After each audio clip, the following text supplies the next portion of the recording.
מביט למעלה, משתלט עליי כישוף, והרוח מספרת שאני יכול לעוף, להרים את הידיים, לעצור את השעון, להלביש את הכנפיים בדמיון.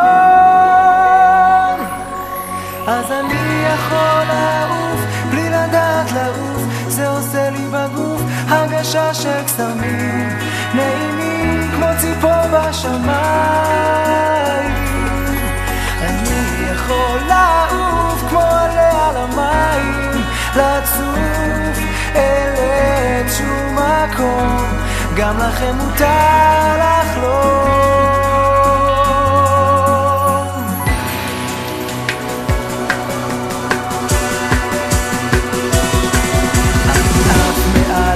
המים ורואה אותי שקוף, אני ילד של שמיים ולמדתי לעוף, אני לא רוצה לחדור